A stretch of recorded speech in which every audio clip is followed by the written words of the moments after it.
Hi everyone, today I would like to share with you how to write a thesis. This is part 3 of thesis organization. You can refer video 1 for part 1 thesis organization and then video 2 on how to write a good abstract. So let's proceed with thesis organization. So in the thesis, we have acknowledgement. This is the page focused on expressing gratitude to the organization, research grant of the project, sponsorship, agencies, individual, family, friend, and so forth.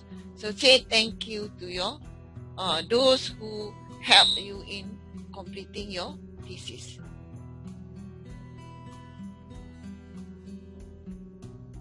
So I repeat, table of content, we have chapter 1, chapter 2, and so forth. So now we focus on chapter 1, this is introduction chapter. So what is the main barrier to write thesis? It's about the time. So plan your time. How long do you need to write a good thesis? So it depends on your situation. For PhD students, they have 3 years studies for optimum length. So you can plan maybe 6 months or 1 year to write a thesis. So for master student, might be you need less time, perhaps 3 months to write a thesis. So you have to plan, because everybody have their own time. How to be a writer? First, you need to read a lot. Then you need to write a lot. So after you read and read and read, then you will be a good writer. So follow a good style in writing. There is no shortcut in writing. So getting started, prepare a thesis outline. Break the thesis into chapter, list the major section in the chapter. Discuss with your supervisor, prepare chapter outline, assemble the data, table, figures, organize them into a sensible sequence. Right? Do a section at a time, start with something easy. You don't have to start with chapter 1. You don't have to start with your abstract. Start with section or chapter that make you happy to write. So this is title. The title reflects the content of the thesis. Use concise but informative title. Be specific and accurate. Avoid phrases such as a study of, investigation of. Avoid jargon or acronym in the title. This is example, hyperheuristic or combinatorial optimization problems. Chapter 1. What you should write in chapter 1 or the purpose of introduction should be to supply sufficient background information to allow the reader to understand and evaluate the result of the present study without needing to refer to the previous publication on the topic. The introduction should also provide the rationale for the present study. Choose references carefully to provide the most salient background rather than existing review of the topic. It's a description of the general problem followed by a statement of the specific problem and the motivation for the study.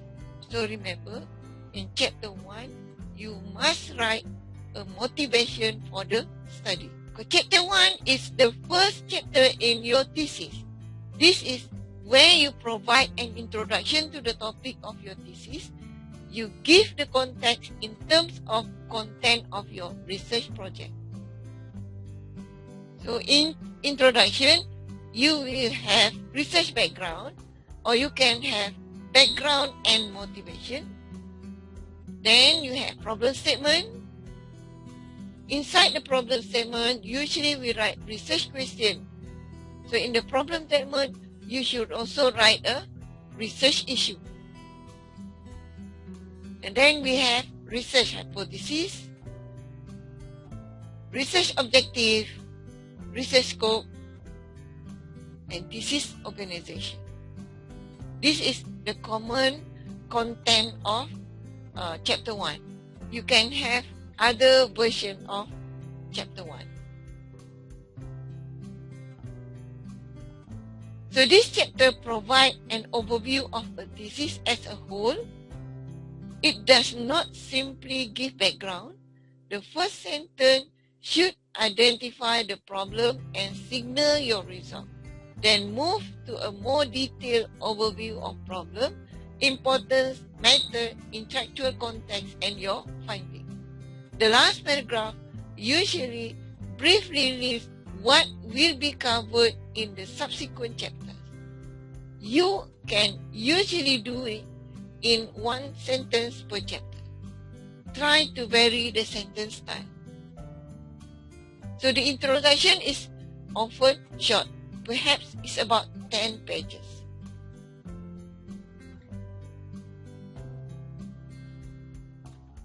So write it after you have written the body and conclusion chapters so that you know just what you are introducing. So what to write in the introduction? What do we know about the topic? Provide comprehensive and critical review of the major findings in the area. You are not supposed to write the whole literature review. Just choose what are the most important review that you need to include in your chapter 1. That is the major review, major critical review. So what we don't know, that is the gap in the knowledge. So identifying what the gap in our current understanding of the field are and why it is important that this gap be closed. So what are we now showing? A clear statement summarizing what's known, what needs to be learned, and what your paper aims to accomplish. So these are the content of introduction chapter, or can be the content of introduction in your journal article or conference proceeding. So how to write a good introduction? The first paragraph should provide a brief background in present tense to establish context, relevance, or nature of the problem, question, or purpose. That is what is known. The second paragraph may include the importance of the problem and unclear issue. What is unknown? So the last paragraph should state the rationale, hypothesis, main objective, or purpose why the study was done. For example, start by giving a general background. Alkalizing agents are important in the preparation of many traditional scratch-based fruit products. Examples include the use of lime in the production of tortillas and kansui, in the preparation of Chinese wheat noodles and waxy rice dumplings. Start by giving a general background. So how to write rationale and problem statement? Despite the age-old usage of alkalizing agent, there is still much which is not known concerning the effect of these reagents on scratch properties. Although the ability of equals alkali in inducing scratch welding is common knowledge, most of the work has been centered on NOH in systems containing relatively low scratch. So when you see the word like despite, although, however, that is the word indicate there is a rationale of the problem, or there is a gap, or there is an issue in that area. So use this word to show this is the gap. So what is introduction in article? How to write introduction in the article? same concept, writing introduction in thesis. But in article, it is more compact. So first, we start with broad information on the topic. That is, we tell about previous research, narrow the background information, the need for the study, focus of paper, hypothesis should come at the end of the introduction. Then summary of problem or the selling point. So overall, in article, it's about 300 to 500 words. In your chapter, in your thesis chapter, introduction is about 10 pages.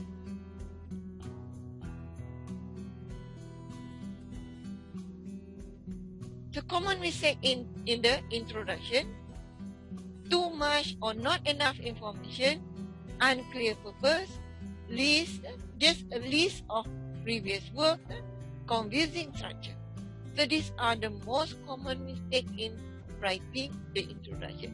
Introduction is not just fill in the blank. Every sentence that you write, there must be a reason. There must be a question behind that writing. So make sure that all your sentences has the objective. So let's see this example. Deep brain stimulation, DBS, is a highly effective surgical therapy for helping people with movement disorder re-establish control over their motion function. So this is a topic. Much of its success has been based on long-term experience with surgical ablation for managing hyperkinetic and hypokinetic state. So this is significant of this area. So this procedure not only provided the impetus to develop a stereostatic apparatus for targeting deep brain structures and so forth. So these are all the background. Then, last sentence, however, despite the clinical success of DBS, we still lack a fully formulated theory for how DBS works. So you see, this is the gap. This is how to show the gap. Usually, we show the gap at the end of the paragraph. So, how to write a research background? It should contain a rationale for your research, which answer why are you undertaking the project? Why is the research needed? What motivates you to do the research? So the rationale should be within a place, the context of existing research, or your experience and or observation. For your thesis, it is the context of existing research. That means you must refer to other work related to your work. So demonstrate that you know what you are talking about and have knowledge of the related literature. So basically, you have to convince people that you know what you are talking about and that the research is important. The statement of the problem or problem statement. So the problem must be reflected to your title, or the reader must know your problem by just simply reading your topic. The problem must not be answerable by yes or no and must be arranged in the flow of your documentation or study. Please refer to the video about the problem statement, research question in the following URL YouTube. A problem formulation issues. There is an iterative process to write a problem formulation. You might switch many times between checking the literature to see if your idea is relevant and refining the problem formulation back to searching the literature with new ideas and so forth. It takes a long time to develop a precise and specific problem formulation, but it is necessary to define your problem before any work can be launched. In practice, writing of final project formulation is done in interaction with your supervisors. When your problem formulation has taken its final form, you are ready to develop an overall research objective a number of specific objectives stating exactly what action will be taken in order to address your stated characteristic of good research topic. Interesting. Keep the researcher interested in it throughout the research process. Researchable can be investigated through the collection and analysis of data. Significant contribute to the improvement and understanding of educational theory and practice. Manageable fits the level of researchers' level of research skill, needed resources, and time restriction. Ethical does not embarrass or harm participants. So this is the example of problem formulation or problem statement in computer science. Although the high-level heuristic of the hyperheuristic framework has been properly designed, one can argue that, so you see that although the keyword, one can argue that, I mean this is the issue, there are many choices involved during the designing process. That is, heuristic selection mechanism, acceptance criteria, and parameter value. And designing a good one needs a considerable expertise and experience. Since the number of choices tends to grow during designing process, the high-level heuristic designer may be overgeneralized and only explore small fraction from the available space. Most of existing high-level heuristics have one or few intractable sensitive parameters. So the best performing high-level heuristics often perform well only on instances that have been used during the empirical test. The designing process is time-consuming and the success usually depends on the designer experience, intuition, or luck. Previous hyperheuristic frameworks that have been proposed in the literature are single solution-based method. This is stated by Clavish and Cowling and Burke et al. The reliance on single solution may restrict their ability in dealing with huge and heavily constrained search space, as it widely known that single solution-based methods are not well suited to cope with the large search space and heavily constrained problems. To continue with the problem statement, instead of getting experts to design heuristics, perhaps they would be better employed designing a search space of heuristics. That is, all possible heuristics or promising subset of heuristics, and a framework in which the heuristic operates, and letting a computer take over the searching for the best one. This is stated by Burke et al. 2009. So the issues addressed earlier and concept of Fukunaga serve as the main motivation for this thesis to propose an automatic program generation method to either intelligently combine existing components or generate the high-level heuristic components for the predictive hyperheuristic to choose heuristic. You see the keyword motivation issues. So you must state this keyword to drag attention, to drag reviewer or to drag the examiner's attention to see what are the issues that you are tackling, what motivates you to do this research, which work do you follow. Okay, remember this, you must write the word motivation, issues in your problem statement. Okay, for research hypothesis, please refer to video in this YouTube. So the aim and objective. The aim is the overall driving force of the research, and the objective are the means by which you intend to achieve the aim. So this must be clear and concise. Similarly, for research objective, I have created a video. So this is the URL. Please view this video. Then we have scope and delimitation. The scope is mainly the coverage of your study, and delimitation is the limitation of your study of, for example, for scope and delimitation, this study was conducted at the University of Manila and limited only to the currently enrolled students of the college and business administration in the practicum course. So the range of study was from November 2010 to March 2011. So this study will be limited only to assess the factors that affect the on-job training of the student. So you must say what are the scope of your research.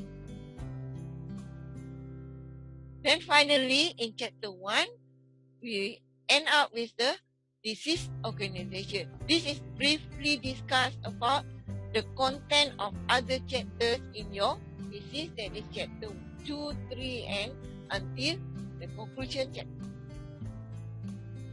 So thank you for listening. Thank you for your time. All the best.